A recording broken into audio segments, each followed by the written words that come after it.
Good afternoon and welcome to California Memorial Stadium. It's here on the campus of the University of California. Yeah, Cal, that's where we're playing football here today. But the SMU Mustangs in the regular season finale against the Cal Golden Bears. I am Rich Phillips. Thanks for joining us for the Mustang Game Day show presented by Origin Bank.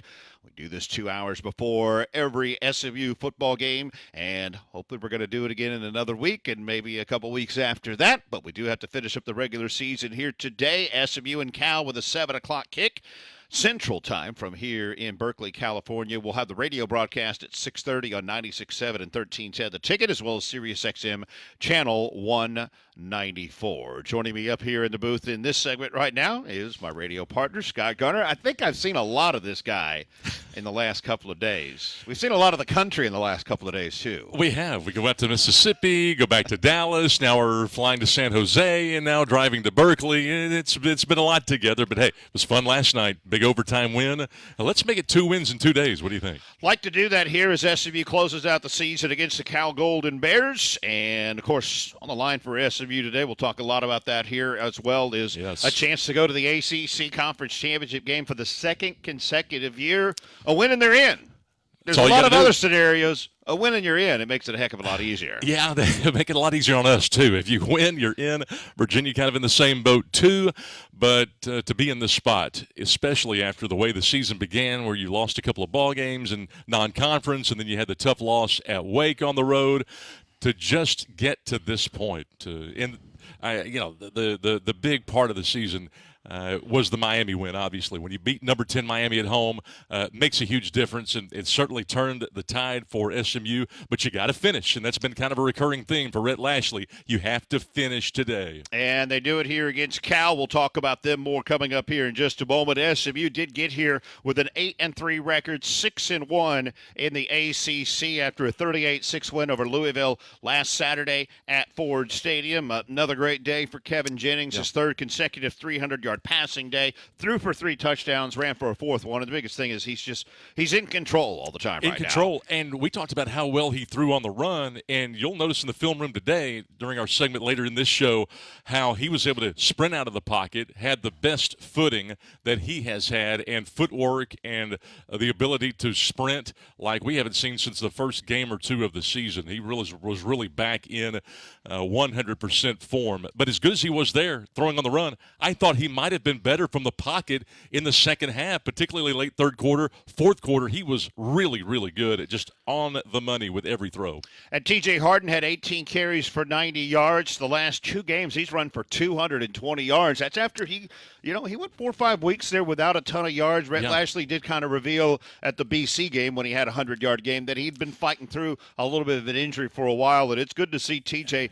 back to full strength because they haven't been able to run the football a ton at some points this season and really could use help from Harden in the backfield. No, he had 25 yards against Wake Forest and then 27 yards against Miami in back-to-back weeks. But the last 2 games for the Mustangs as a team, and particularly for Harden the last 2 games has averaged 6.5 yards per carry. Last 2, that's really, really good. 34 carries for 220 each of the last 2 games. But what's really helped out this Mustang team the last 2 weeks is being able to run the football 400 yards total the last 2 wins, and it's amazing what can open up in the passing game when you can run the football. But T.J. Harden certainly a big part of that. Great vision, got vertical on time. Harden did, ran hard, kept his feet going. Great burst and determined runs. He was back into true form too. Another big game for Jordan Hudson. 8 catches, 96 yards, and a touchdown. And then defensively last week, SMU was outstanding. 100 yards passing they allowed. Now Louisville was a little compromised as Miller Moss, their quarterback, was out last week. Only 228 total yards they allowed at Louisville last week. Yeah, Ahmad Moses was fantastic again. I thought Brandon Booker was really good. We talked about him during the broadcast. He had 8 tackles. He had a tackle and a half for a loss. Maybe his best game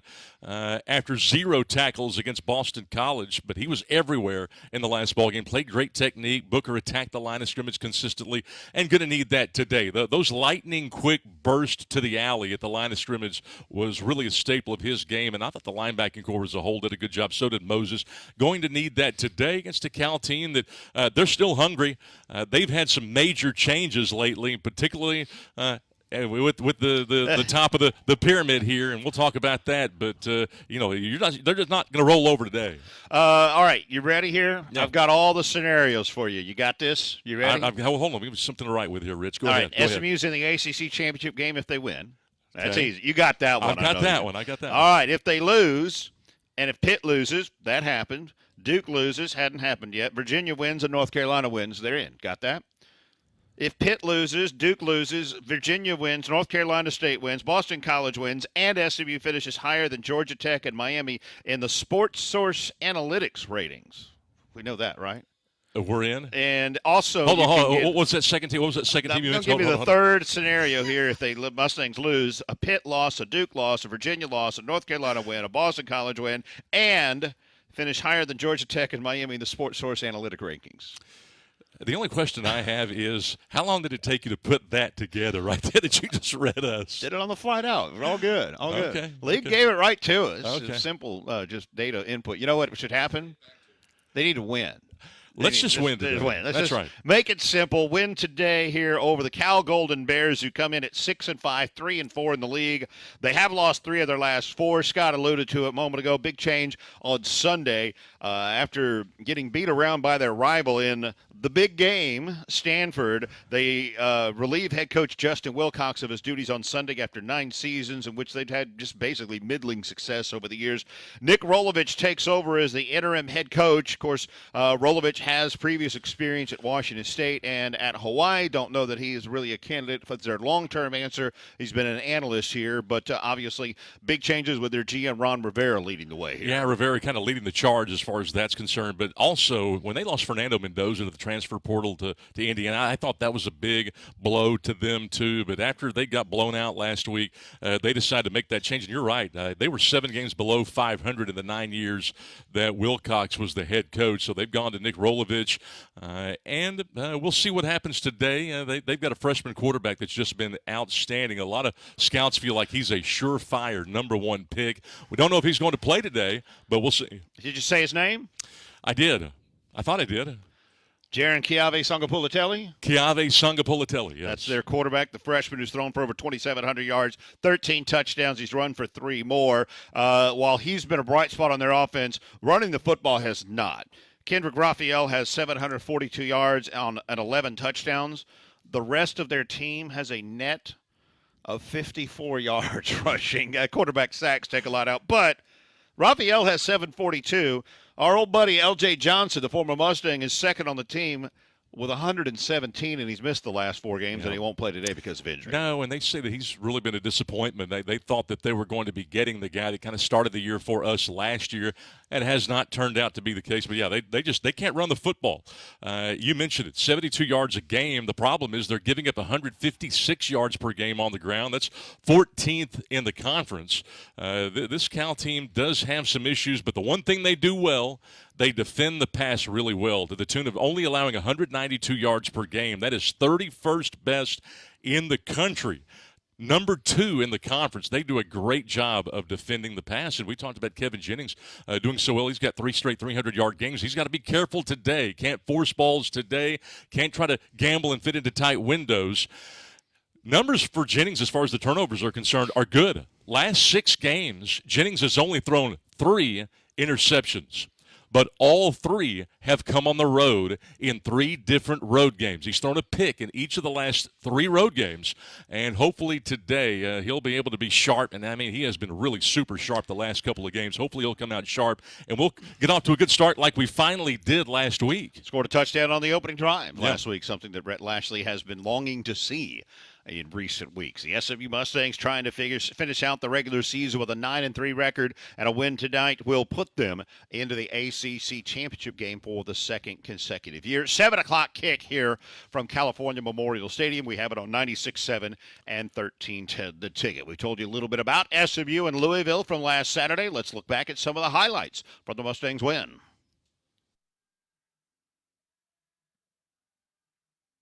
Put themselves in contention for not only an ACC championship game appearance, but the college football playoff. First down play action, Kevin Jennings extends it and dumps it off to Derek McFall. And the running back racing to the 30. On third down, Jennings retreats. Now escapes and delivers. That's a strike to the 45. Pass is caught by the senior tight end, Matthew Hibner. And that review will stop SMU's tempo for a moment. Handoff Chris Johnson Jr., so he's back in the mix. And Sam, if you think about it, SMU's bye week came at an opportune time as they get a host of players back. On the toss, Johnson again with a crease towards the line to gain, and that should be enough to move the chains. It is. So just 6 yards on the penalty, a spot foul there, but it erases second down at 11. Off the left side, there goes Harden. TJ Harden. It'll be first down and goal for SMU. Ninth play of the drive. He'll fake it to Harden. Jennings will try to get to the edge. And he does for the touchdown.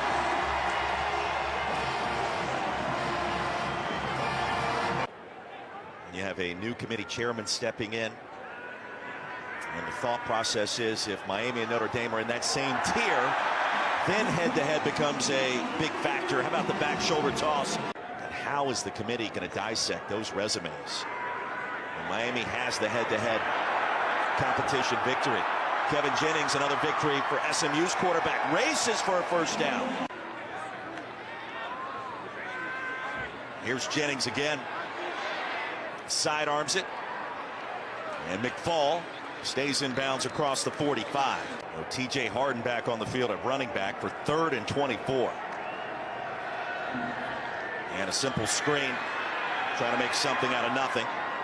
And along the right edge goes Jameer Knight. Well, we loved every minute of it. Ponies get it back. Sidearm delivery. And another strike from Kevin Jennings. And racing ahead is Chris Johnson. You know, we asked him yesterday, KJ, did you play baseball? Because the way you toss it reminds us of a strong-arm shortstop. He goes, I wish that I did. He's actually a really good basketball player. But one of the questions we asked him, too, where did you learn that off-platform toss? And he said, it's not Patrick Mahomes. It's actually Aaron Rodgers. There's TJ Harden churning the legs and picks up another first down. And now a direct snap to TJ Harden. And straight ahead will get what he can. Back to the original line of scrimmage. All these close losses, we're going to find ways to win. Fake it to Harden. Kevin Jennings wants to run it. And through a small crease to the 30. Angelo Hutchinson with a tackle. Sidearm delivery again. Across the 20. Into the red zone and a first down. Andrew Chamblee on the field. Jennings floats it. Passes. Caught for the touchdown. Jordan Hudson. Kobe Bryant, RIP. Somebody's grabbing his face mask. Significant concentration by Jordan Hudson. Now that he's healthy, has meant everything to this offense for the Mustangs. Keltner makes it 14-3 SMU. Three-man pressure time. Allen dumps it across. And nothing doing. Antonio Meeks is going to lose a yard, and Brandon Booker right on top of that play. This is true. And there are other scenarios, ways for them to get in, but that's likely the easiest path. Yeah, we're not going to speak about those today. They're that complicated. Jennings wide open. And on the move is Jordan Hudson for a first down. Trying to help a new starting quarterback. Playing on the road for the first time in that capacity. Jennings, there's the seam to Hibner. Brought down to the 10. That's Hudson in motion. Jennings wants to throw it. The pump fake. The hesitation. Against the grain. Shovel pass. Why not? Harden into the end zone. SMU extends its lead.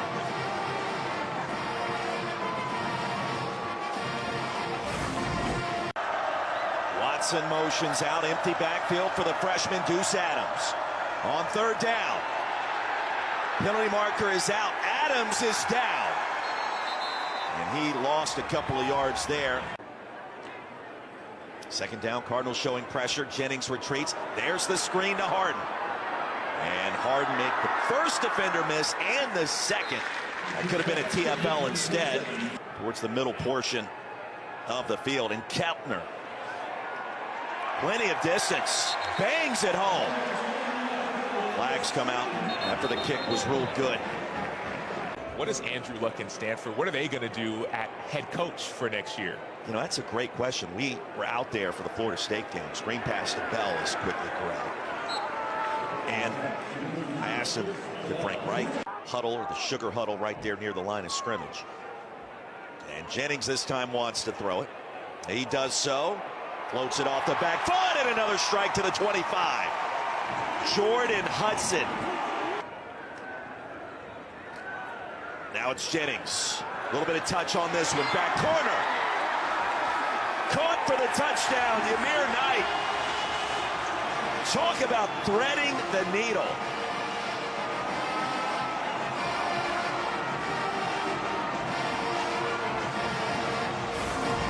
Ymir Knight ain't the biggest dude. He's 5'8", 186. And Sam, what is starting to look like a statement win for the Mustangs, now leading 31-6. From Oregon, from USC, to come to SMU and rebuild the program. Third down, Deuce Adams lasso down in the sack way back at the 25. And Clayton Johnson again weaves his way through traffic on the way. And the Mustangs into the end zone again. Icing on the cake. There's nothing better as a team when you get some of the guys who don't usually get reps, yet they're still playing at their best. People are yelling Charlie Pfizer's name in the stands. They're chanting his name. And then Shoddy Clayton Johnson finds the crease, finds the hole, has the speed to get into the end zone. 37-6 on the longest play of this football game. Your third team running back tonight to Pittsburgh, or you need Virginia to lose to Virginia Tech next weekend in that annual rivalry grudge match. Braxton Jennings, big hole and a bigger collision. The football caromed out of there right at the very end of that run. But it also translates off the field for the players to trust one another even more. Across the middle and intercepted. Club takeaway is back. And there you have it. That all adds up to a 38-6 SMU win last Saturday at home in the home finale for the Mustangs over Louisville. I'm Rich Phillips here in the press box at California Memorial Stadium. SMU closing out the regular season at 7 o'clock Central Time tonight when they will take on the Cal Golden Bears. And let's hear more about it from SMU head coach Rhett Lashley. This is our segment, Rhett to the Point, from his press conference earlier this week. After practice, by the way, it's a little noisy in the practice facility, so bear with us on that. Hey, the conference race, we know it's kind of simple here, at least as long as SMU wins, to put them into the ACC championship game. But obviously, Rhett Lashley says there are no givens in this conference race. The hardest thing to do in sports is clinch or close. And, you know, both us and Virginia have that opportunity this week. Pitt's still in it, Miami, Duke. I mean, there's a lot of people still in it. But us and Virginia wants to know if you can win, you don't need any help. And that's hard. I mean, and it's senior day out there, so you know, we've been playing good football lately. That doesn't guarantee we will Saturday. So we've got to keep the same mindset, the same intensity. Our guys know what we're playing for. At the same time, you got to play loose and confident. You can't get all uptight and because of what's on the line, you know, act or play different. We got to play like we've been playing and go earn it. And, of course, they've been playing very well of late to get to this point. The Cal Golden Bears struggling, having lost 3 of their last 4. They've lost their head coach now, who was relieved of his duties on Sunday. But still, a lot to like about this Cal team, especially on the defensive side, according to Rhett. Last year, they stopped the run better than they have statistically this year. But in general, they play a lot of man, a lot of single high, a lot of cover 3, which always allows them to have an extra hat in the run game, and then it keeps people from being explosive in the passing game. Like, you may hit some things on them, but I mean, they're giving up 192 yards a game passing. That's pretty remarkable in college football. They got really good corners. They got 2 new ones this year, and they're really good again this year. So they feel like they can lock you down on the outside and win a high percentage, which allows them to play the rest of both your run game and the rest of their scheme from an advantageous standpoint, right? If you can single people up and win more than you don't, it helps you cover the rest of the field. So I just think they do a nice job. They still have some two-high zone. They have some good pressure packages. I mean, they're just a good, solid, not complicated scheme, but they execute it at a high level, and they got a lot of confidence in it. That is Rhett to the Point. SMU head coach Rhett Lashley, brought to you by Origin Bank. Origin Bank knows what strong teams can accomplish by working together. Origin's trusted advisors help you keep your financial goals within reach. Get the right people on your team today at Origin.bank, member FDIC. Third member of our crew up here on the Mustang Game Day Show is also our sideline reporter for the radio broadcast, Steve Lansdale, joining us now in the press box with his view from the sideline.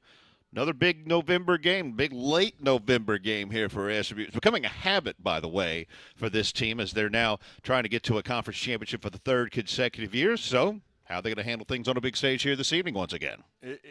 It is a habit at SMU to have big November games. Rhett Lashley has always said since he got hired as head coach, his goal is to have his team playing relevant, important games in November, and he's done that, and his teams have won a lot of them. We did this a year ago when the Mustangs had to win in order to clinch a spot in the ACC championship game, and they did. A lot of guys on the current team played here last year and are used to it. Not used to it, but have done it before, have been through the wars. And some of the transfers who've come from other programs have had some success in big games as well. But there are some who didn't. And there are some freshmen who are playing who obviously have never been through this scenario at the college level before. So, as Coach said during the Rhett to the Point segment just a moment ago, there are a whole bunch of other teams that are still alive in the hunt for a bid to the ACC championship game.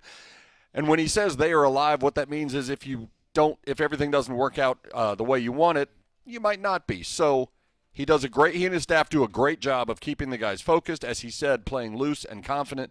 That will be critically important today to not let the moment get bigger than the performance. Matter of fact, Jordan Hudson, by the way, trying to go to a fourth consecutive conference championship game. He's pretty used to this stuff. Yeah, he did that, of course, his freshman year when he was at TCU. All right. They have a great quarterback, a freshman they're going to see here for Cal tonight. By the way, I did check. He is going through warm-ups. Some weren't sure after the change at the head coaching position of Jaron Kiave Sangapulatelli, what his status might be. Still a lot of questions about him, but been a heck of a freshman year, over 2,700 yards. Can they put pressure on him here tonight?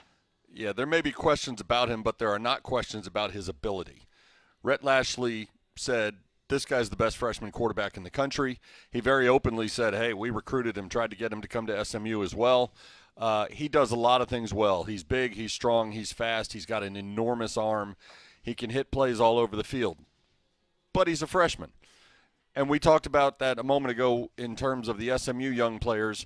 Well, this is his first time going through an end-of-the-year game. Look, they're already bowl eligible, but as you said, with all the chaos and all the turmoil, he is a young guy. You want to, if you're SMU, you want to try to rattle this guy. And so that doesn't mean just letting Isaiah Smith and Cameron Robertson pin their ears back and go get him, although if you're Scott Simons and Calvin Thibodeau, of course, you'd love to see that happen, and Sam Dunham. And Rich Phillips. And Rich Phillips, yes. And every SMU fan out there. Let's just include everybody. But it's more than that, because you want to try to mix things up. You want to try to throw unorthodox looks at him, come at him from different angles, force him to be uncomfortable. Any quarterback who gets uncomfortable is less effective. This guy's got a world of talent, and he's going to make some plays, but the more you can do to get him out of his comfort zone, the better. Golden Bears have a lot going on, namely because their head coach, Justin Wilcox, was let go on Sunday. They'll have an interim coach here tonight, Nick Rolovich, leading the game, at least for tonight. Don't know yet about their future at head coach. Can the Mustangs take advantage, maybe, of a lot going on off the field for the Bears? You got to think there's a chance for that, right? Because when Nick Rolovich met the press earlier this week, he was very open about the fact that these players love Coach Wilcox, who got fired on Sunday. He recruited and signed and brought all these guys to Berkeley for a reason. They have built-in relationships, and they're very, very fond of their former coach. So, of course, it hurts to see him lose his job. With that in mind, can you take the fight out of this team a little bit? The Mustangs always want to get out to a fast start, as just about every team does. But with a team like Cal that has gone through such an emotional week, watching their leader get put in the unemployment line, and sure, they like Coach Rolovich a lot, and they have their relationships with each other, the teammates and the assistant coaches on the staff. It's not like they have nobody left, but their leader is gone, and so this can go one of two ways. Either they sort of circle the wagons and try to have the best performance of the year in honor of their coach who lost his job, or if the Mustangs can jump out to an early lead, maybe you're able to put the foot on the gas and finish it out if you can sort of take the wind out of the sails of the Cal Golden Bears.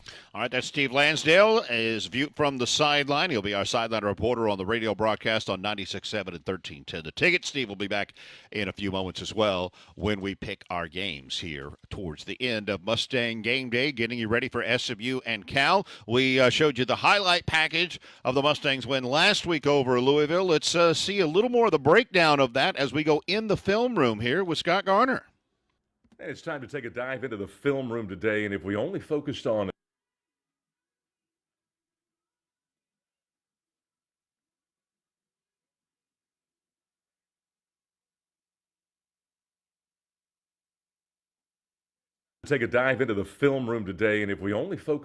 the great Kevin Jennings, I don't think we could go wrong. He was 29 of 37 for 303 yards, threw for 3 touchdowns, ran for another. He was fantastic, but as you look at the tape, the great work of Addison Nichols, Stone Eby, Matt Hibner, Brandon Miazono, Kavionte Spears, all these guys were so good and played such a big role in this game. But we start with Kevin Jennings. And he uses the legs better than he has since week 2 of the season. And this throw to Matt Hibner, I thought was absolutely elite. What a job right there, getting it out to your tight end, Hibner. That's why he's going to be playing on Sundays. You're going to see some other work by Hibner that will also allude to that fact a little bit later on in the film room. But watch this play on the goal line. Play action out of the I formation. This is old school now. And this is Kevin Jennings beating not one but 2 defenders to the shallow right corner of the end zone for his rushing touchdown, one of 4 that he had on the day. And now he's got 62 total career touchdowns. That's 12 behind Ben Hicks for the all-time mark and 14 behind Tanner Mordecai. He'll have this record pretty soon. I thought this was a great play, too. As we roll right, watch the great work by Romello Brinson coming back for that football and that little back shoulder throw. He just kind of stopped, turned around. It was there on time. That's a hard throw to make. Jennings made a number of those today. But I thought of all the throws he made, this might have been his most impressive. Rolling to his left. How about a touch pass? A touch pass to Ymir Knight, who I thought had a great day last week. Let's watch this one more time. This is a hard throw to make. Most quarterbacks can't roll to their left and throw with this kind of precision. A touch pass in a tight window. What a throw by Kevin Jennings. Great catch by Ymir Knight. This is a nice play, too, and this is why we had to highlight. Just could not spend time on Kevin Jennings today. Watch the right guard. Addison Nichols comes over, makes a great block on gap scheme action, getting the inside shoulder of the defensive end right here in Stone Eby. Watch Stone Eby throw that block out there. He literally dove at the defender. Watch this one more time. This is called a GH counter. This is the guard coming over, got the inside shoulder of the defensive end, who ordinarily would try to wrong shoulder this and make this bounce, but he couldn't do it because the block was so good and he wasn't really aware. And how about Stone Eby coming up, left his feet right here, the Flower Mound native leaving his feet. There he is right here. What a job. And, of course, full speed. There's T.J. Harden. The only bad thing about this play is it didn't go for a touchdown. It was fantastic work, but we saw this repeatedly. Love watching the screen game. This is really bread and butter for the Mustangs. The screen game has been so good for this team. So many things went right on this play. We're going to highlight it right here. I want you to watch the cornerback and how Ymir Knight gets physical with him, gets his outside shoulder, locks onto him. What a great play. But how about the work right here of Matt Hibner? This is unbelievable. We saw the great catch a second ago. Watch the footwork of Hibner. He's down. He's in a power position. He's got his feet spread apart. You never want to cross your feet. He's almost reverse duck walking here, but he seals off. He seals off the defender completely to the sideline, showing his numbers to the fans near side. You just can't do it better than this. Watch it again, Matt Hibner. This is one of the reasons why he's going to be playing on Sundays. The great work right here of Ymir Knight. This is what they call playing for your teammates. And that's why Rhett Lashley always talks about how these guys play for each other. That's part of what he's talking about. But Matt Hibner, man, he's down. He's got his hips sunk. He's got his feet spread apart. You just cannot do it better than that. Fantastic work right there by soon-to-be NFL tight end Matt Hibner, no doubt. Let's watch this play. This is great work defensively by Kavionte Spears, allowing Brandon Miazono to come up and make his second sack of the season, his third of his career. That is phenomenal. Watch this one more time in full speed. Just too good. And the one thing that you notice, Kavionte Spears is lined up right here as the 3 technique, and he comes up, fakes to the outside, and didn't see anything here, but his job right now is to make certain that he is gap sound. He cannot allow the quarterback to have a clear path to sprint straight ahead if he so desires. He keeps him in the pocket right here. Right now, he decides, I've got to get this gap right here and not let this guy, let the quarterback loose, does so, and then as soon as Miazono sees that, he makes a beeline to the quarterback. Got him. Great work. Brandon Miazono's been doing this all season, though. He's had a great year. But Kavionte Spears, one of 3 or 4 guys that have done a great job inside. Right there, watch Spears. It's a nice job setting him up, pressing him off. Look how he presses the lineman off of it, presses that guard off, and is able to go to work to the inside and allows Brandon Miazono to continue his great work at linebacker. Just really good football by the SMU Mustangs in the film room. All right, there you have it in the film room with Scott Garner, and he's made it from the film room back up here to the press box. He is lightning quick. I mean, look at this view here, Rich. Look at this. It is. It looks like we're in the Rose Bowl, the way this thing's situated, not far from the Rose Bowl. And the way that the seats are, there are hardly any chair backs. It's all bench, and there's some backings to the benches, but it only seats about 60,000, but it looks like 100,000 right now, the way that this thing's laid out. They also got Tightwad Hill over there, and there's people on it already. They were on there 2 hours ago. What were they doing up there? There's a hill right beside behind the opposite side on the east side of the stadium that overlooks the stadium, and people that are too cheap to buy tickets bring chairs. I guess somebody had a pop-up up there earlier. They call it Tightwad Hill because they're tightwads. It's where Scott would probably be if he didn't have a credential. No for doubt. The game. And we're not sure sometimes if he has a credential for the game, are we? Always have it, don't necessarily have it out. All right, let's get back to some business here as we're getting ready for SMU and Cal with a 7 o'clock kick here at California Memorial Stadium. The Golden Bears 6-5, 3-4 in the ACC, looking for their first winning season since 2019, and they're doing it tonight with an interim head coach, Nick Rolovich, who's in his first year as an offensive analyst. And a guy who's making me feel old, by the way, because he quarterbacked Hawaii against SMU in 2001. And I called the game. How about that?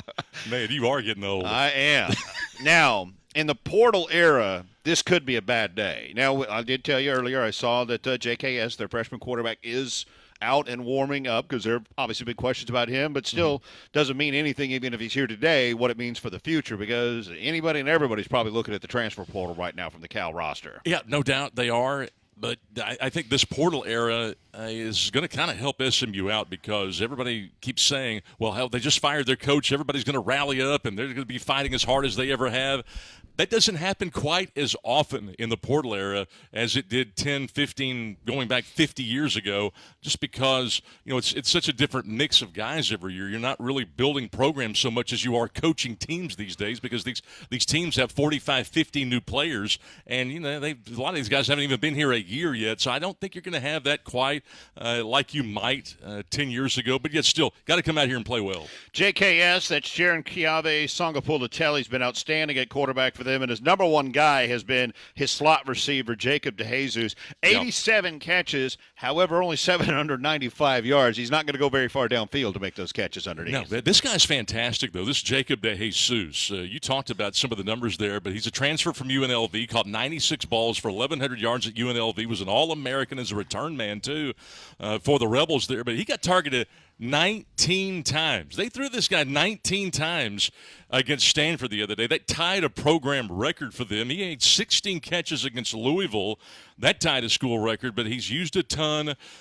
Small wide receiver, but really, really quick. He's number 21. Watch this guy. He's the best they have by far, but he's dangerous if he gets to full speed.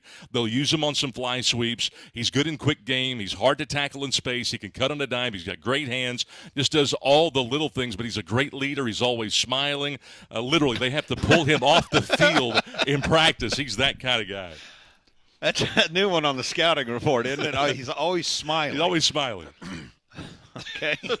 Makes me smile to hear that on the scouting report. Their offense is going to be challenged a little bit tonight. Mason Minnie, their top tight end, is out with injury. Yeah. Both the backups, by the way, are questionable. And then their offensive line, Scott, has really struggled. They've shuffled a lot of parts, and they've given up 31 sacks this year. 31 sacks, and when you talk offensive line, you've got to talk run game, and they just don't do it very much. 72 yards per game.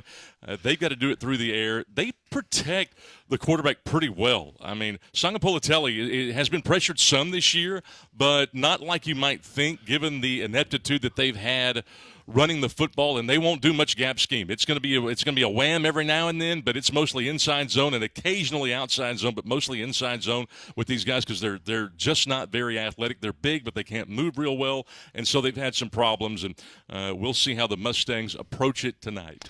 Defensively for the Inman, all begins with their corners. Hezekiah Masses with 12 pass breakups, 5 interceptions. He leads the country in overall passes defended, and then Brent Austin on the other side has 13 more pass breakups. They can be tough to pass to on the edges. No doubt, and that's what we talked about when the show started, about how Kevin Jennings has done a great job. Last 6 games, Kevin's only thrown 3 interceptions, but all 3 have come on the road. 1 interception each of the last 3 road games. You can't force balls into traffic today, and you can't force it downfield because they've got some guys that'll fly around. You mentioned Masses.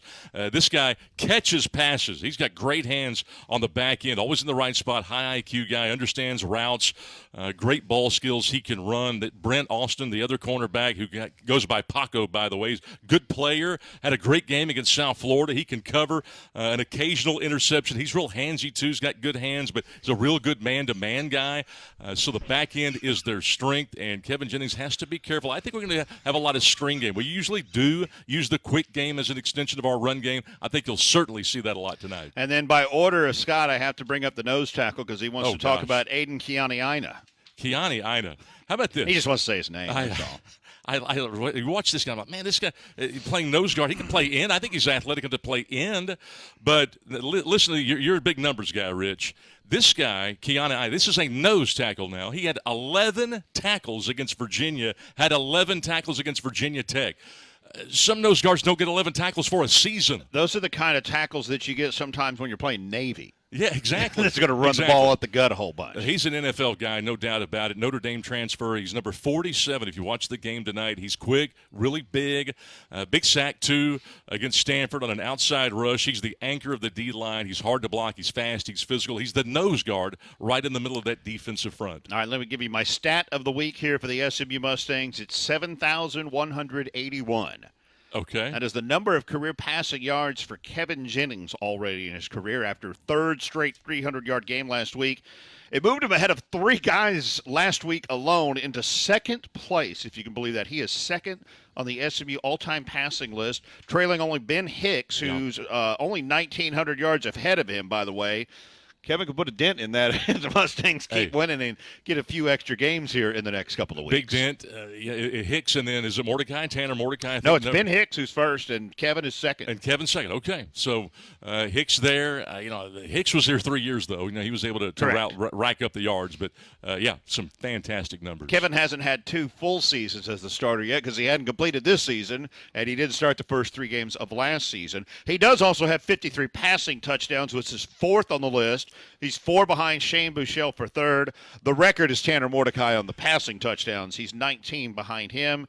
Also, he has 3,113 passing yards this season. That's good for 8th all-time and only 113 behind what he did all of last year. And, hey, the single-season record for passing yardage is doable. It's 39-29. He's about 800 behind that, again, depending on how many games. How many games? If you keep on winning, he's got a chance to really look, the end of the day, when he's done here, he'll have all the passing records. He will, no doubt. I want to go to 3,113 yards, though. That is second best in the conference, 9th best nationally for Kevin Jennings. 24 touchdowns is 12th in the country. But how about lately? We've mentioned the 300-yard games each of the last 3 games, but 7 touchdowns the last 3 games, 1 interception. The decision-making for Jennings has been really, it's matching his proficiency and his arm skills. All right, let's get to our Pick'em Challenge here, brought to you by Origin Bank. And, man, Scott's running away with it with 35 wins. Steve has 31. I only got 28 so far. That's Man. not very good. Hey, so. I begged it. We were on that plane last. I bet, Rich, you're going to make us study for these games again? Oh, we're on the plane. Oh no, we're doing the games. We're absolutely doing the games. Well, I don't have to study because I got my strategy to catch up here this week. We're going to start off with a game at 6 o'clock tonight. Of some import to SMU fans, with Virginia Tech playing at 18th ranked Virginia. This is the Commonwealth clash, by the way. The Hokies are only 3-8. They're 2-5 in the ACC. The Cavaliers 9-2. They're 6-1, and just like SMU, if they win, they are in the ACC championship game. You would think, based off the records, this is a shoo-in for Virginia, right? Mm-hmm. Virginia Tech has won 23 of the last 25 meetings with Virginia, dating back to 1999. It's like unbelievable 19, run. Yeah, like 19 of the last 20. Yes, it's unbelievable how much Virginia Tech has dominated this. Steve. Those previous meetings don't affect tonight's game at all. The Virginia Tech revival they're hoping for in Blacksburg under James Franklin has not yet started.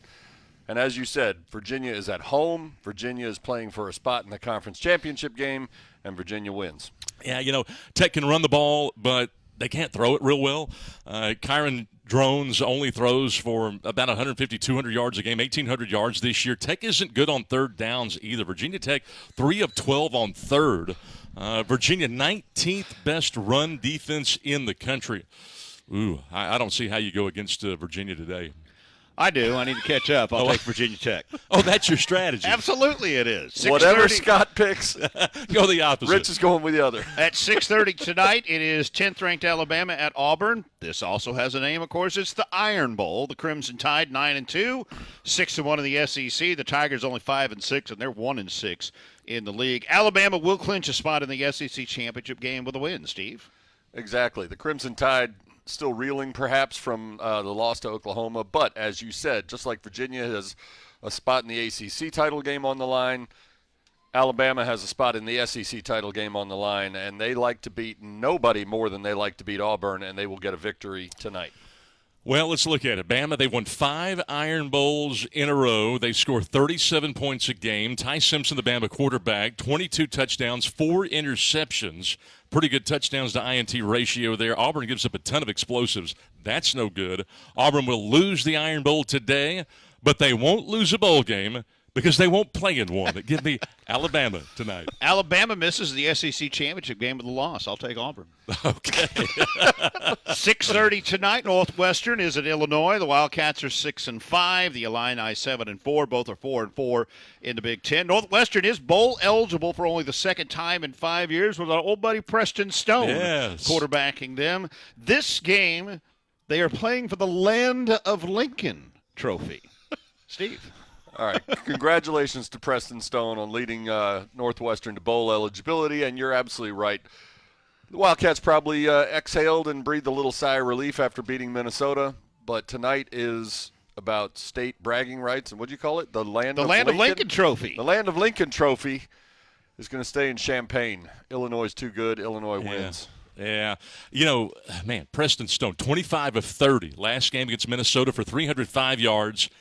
At Wrigley Field, they played that game. How about that? And remind me now, Rich, when we played at Fenway Park, was it Preston was hurt that year, wasn't he? He was sidelined, and Kevin started. Yeah. He missed the AAC championship game, and he missed the bowl game. But he was on the sideline. Hey, can you imagine going into his college career that he would be at 2 football games, playing both football at Fenway Park and Wrigley Field? How about that? But that's kind of the way it's turned out for him. But Northwestern, they have not fared well on the road. They are 1-4 on the road. Illinois, 54th in the country in scoring. Give me Illinois today. Illinois has lost 3 of their last 5. I'm going to take Northwestern here in that one today.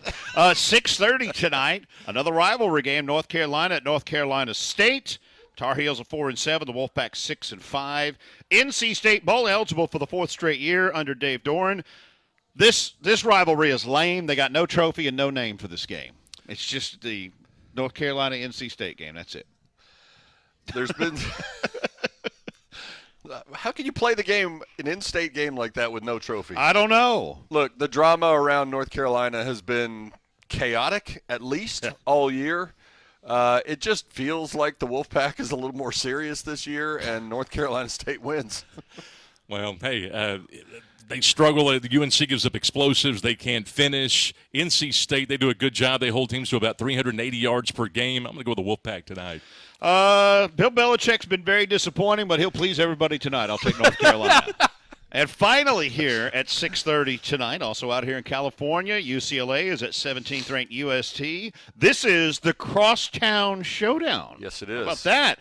They're also playing for the Victory Bell. I think a few others play for that, including Stanford Cal. And I think you're right. Somebody else I read about too plays for that. Anyway, Bruins are only 3-8. The Trojans are 8-3. Steve?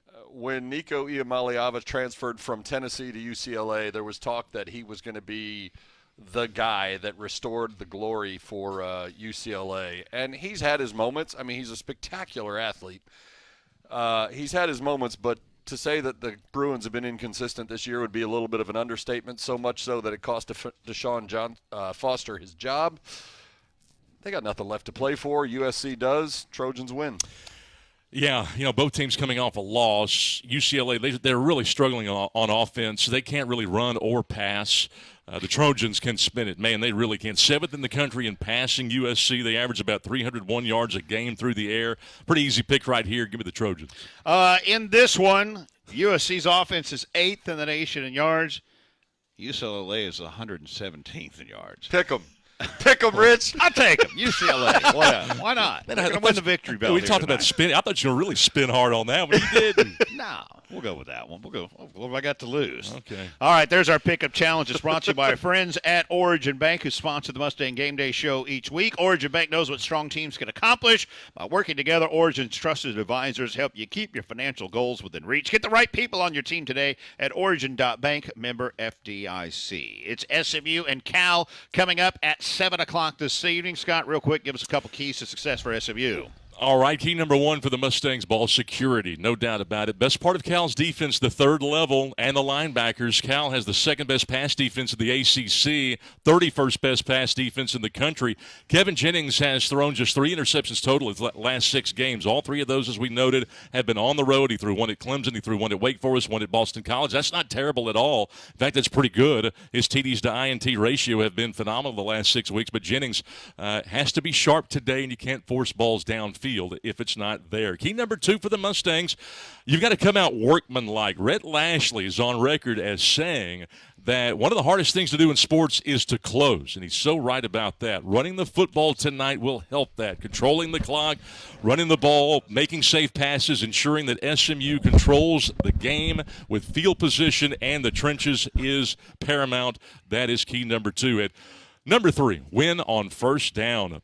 To win on first down, it's imperative the Mustangs consistently run for yards on first down. Got to get at least 4 yards per carry, and with all the turmoil that Cal has had this week, losing Justin Wilcox, he got fired. SMU really needs to take control of the line of scrimmage. Cal 14th in the ACC and 82nd nationally in stopping the run. They allow about 156 yards per game. We should be able to run the football on Cal tonight. So those are the 3 keys. Ball security, come out workmanlike, and win first down. That'll do it here for our Mustang Game Day show presented by Origin Bank. We're on the radio side beginning at 6:30, 96.7 and 1310 The Ticket, the SMU Mustangs app, as well as on Sirius XM Channel 194. Pre-game guests with me this evening will be SMU wide receiver Jordan Hudson, as well as, of course, SMU head coach Rhett Lashley. 7 o'clock kick for SMU and Cal here from California Memorial Stadium. Thanks to everybody joining us, watching the show today. Thanks to the guys on the show with Steve Lansdale. We had Kern back there, engineering. Hi, Kern. We see him back there. And for Scott Goddard, I'm Rich Phillips. Thanks for joining us here for Mustang Game Day show presented by Origin Bank.